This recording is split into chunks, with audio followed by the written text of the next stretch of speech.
Hello, greetings from the Calculus Cave. It's John Golden, and I'm recording this video for our section on calculating arc length.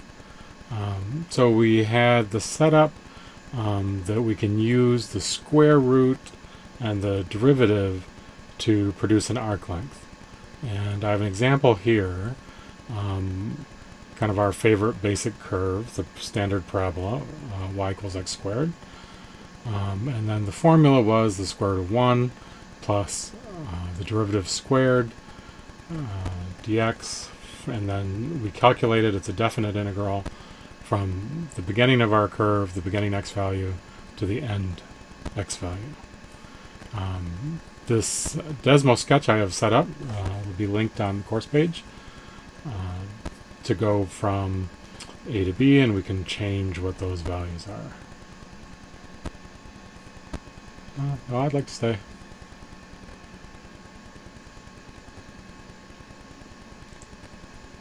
Alright. So our calculation is telling us that this bit of the curve, if we laid a string along it and straightened it out, would be 14 units long. 14 and a bit, right? So from here all the way to a little past here. Is that reasonable? Well, I'm just going to look and see. So this is a little longer than 4, a little longer than 3, so let's call it 8 altogether. Here's another 1, 2, 10, 1.5, 11.5,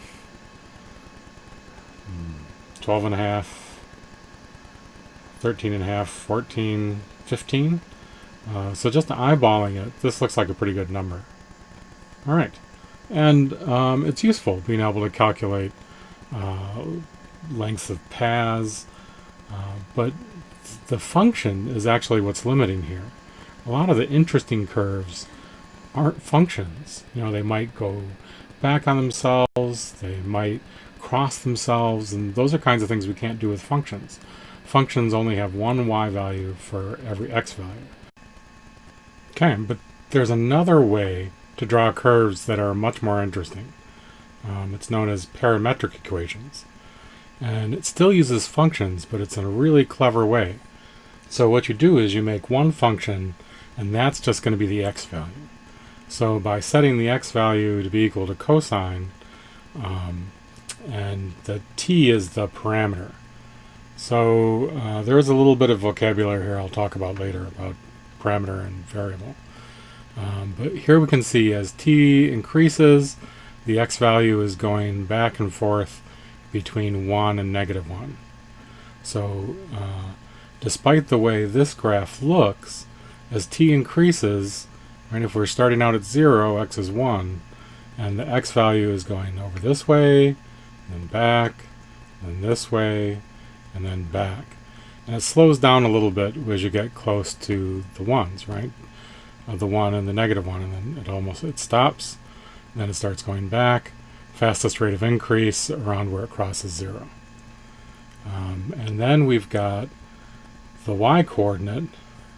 Here it's set to sine, so it's going to start at t equals 0 at 0, and then it's going to increase to 1, and then down to -1, back and forth. So maybe, can you imagine what the graph we're going to get when we put them together to make the curve? The circle, of course. And if we want to see a particular point on that circle, I've set up this capital T to show you the value of just kind of one point. So here we've got the x starting at 1, x goes to 0, sine goes to 1, we go through this cycle. So we can break down the x and y coordinate. So this is not a function. But we can still calculate arc length using the exact same ideas. So you might remember we had at one point the square root of dx squared plus dy squared. If we have dx dt, that would be the derivative of this parameterized function. And dy dt. So those things squared and we've kind of factored out the dt, and then we integrate from the beginning of the parameter to the end of the parameter. And you can see here, for this one, it gave us going from 0 to 2 pi, gave us a length of 2 pi, because it's a circle. So the length of this curve is the circumference of the circle. This is one way to prove that the perimeter of a circle, the circumference of a circle, is 2 pi times the radius. But we can change these functions, and all of a sudden things get more interesting. Here's an ellipse-like shape. Is it an ellipse exactly? That's a pretty interesting question already. But we could change things inside as well. Oh, this is something we haven't been able to think about length before, and there's certainly no perimeter formula for a lemniscate, this infinity symbol. So if we have t starting at 0, you can see it traces out, in 2 pi it traces out exactly one of these. So what's happening? The x function, we can see now goes between 2 and -2. And the y function goes from 1 to -1, but twice as fast. So that's where we pick up this extra little crossing in the middle.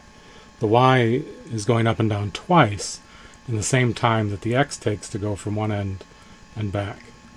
So what's the length? Right? And we can see here,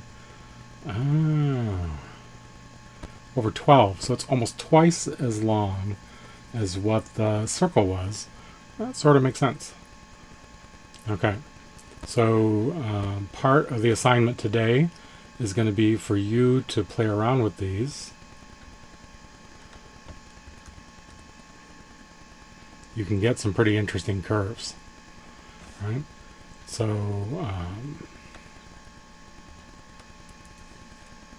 let's make it twice as big. Add 2. What does this one do? So when we start off at 0, we go almost kind of a loop-de-loop. Well, I wonder, so what would happen if we change this to 3 pi? About 4 pi, or all the way around. This family of curves is called the Lissajous, which I don't know what that means in French, but it's a fantastic family of curves. And it's amazing that this arc length technique is so robust that we can find exactly how long the path is. So doing these parametric curves, we can do some just fabulous shapes and curves in the plane and know how long they're going. Okay, so I mentioned a little bit of a vocabulary issue. So usually we'd like to think about our variables x and y, and we've used dx and dy. And when we say a parameter, it's some number that we're thinking about as a kind of a constant but fixed. So this is one place where we use parameter in the sense of a variable. So we're imagining this parameter taking on all these different values. So the parameter is what's varying, and then the curve is all the values it takes along the way. Math, we just haven't sorted out the vocabulary despite having a couple thousand years to do it. But that's what's going on with these parameterized curves and arc length.